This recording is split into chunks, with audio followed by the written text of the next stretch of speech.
Buruan adalah tangkapan dari jenis binatang darat yang liar atau binatang air yang hidup di perairan yang mengalir. Kemudian melanjut ke hukum berburu. Ketentuan atas binatang-binatang tersebut adalah bahwa mereka boleh diburu dan ditangkap oleh orang yang tidak sedang berihram, baik dalam keadaan haji maupun umrah.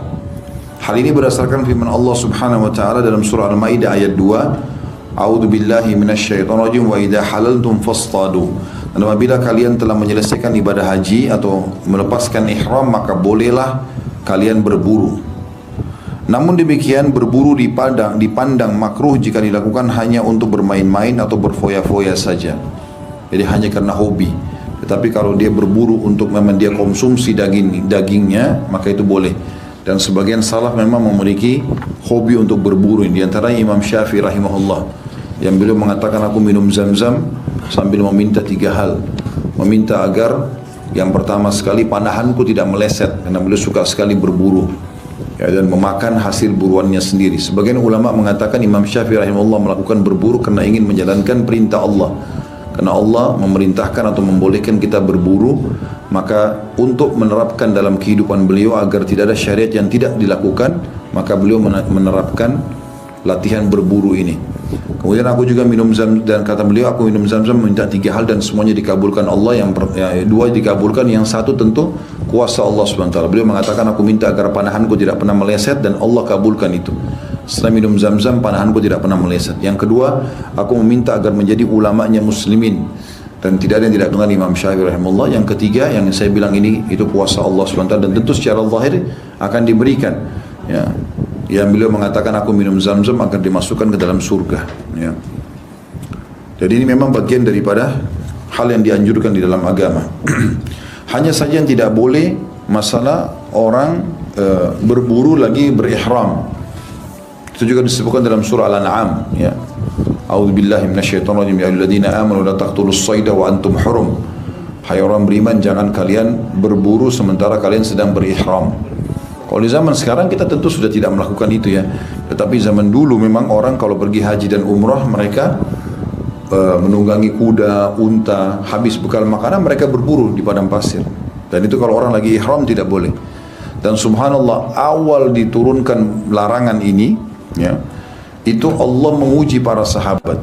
Pada saat mereka lagi pakai baju ihram, hewan-hewan yang biasa mereka buru di padang pasir dengan susah payah, harus dengan kecepatan tinggi kuda, harus dengan keterampilan memanah dan menombak, itu datang di dekat-dekat mereka sampai bisa mereka pegang dengan tangannya. Rusa, kelinci, kambing hutan datang sebagai cobaan dari Allah SWT, diuji.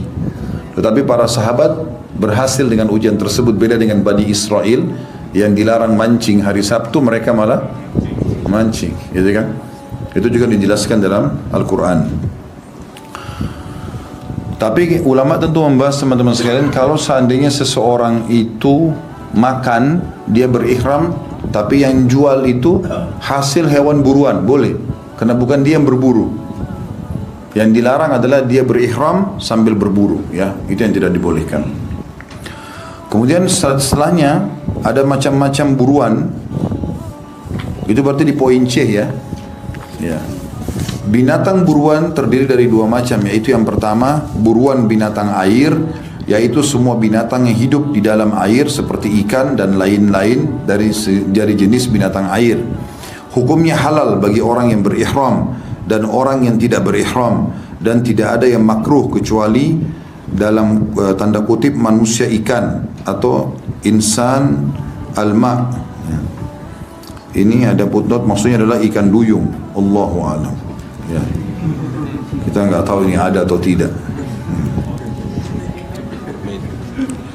Hukumnya halal bagi orang yang berihram dan orang yang tidak berihram, dan tidak ada yang makruh kecuali manusia ikan atau tanda kutip babi laut, khinzir ma, karena kesamaan namanya yang disebut dalam kurung manusia, dan itu haram dimakan, dan babi pun demikian. Jadi menurut Syekh Abu Bakar rahimahullah, kalaupun ada ikan yang mirip dengan manusia, maka nggak boleh dimakan, karena kesamaan wujudnya dengan, atau minimal namanya dengan manusia. Begitu juga kalau dinamakan babi laut, Saya nggak tahu nih, yang saya tahu ada anjing laut. Ada juga ya. Alhamdulillah kita tidak pernah tahu babi ini. Ya.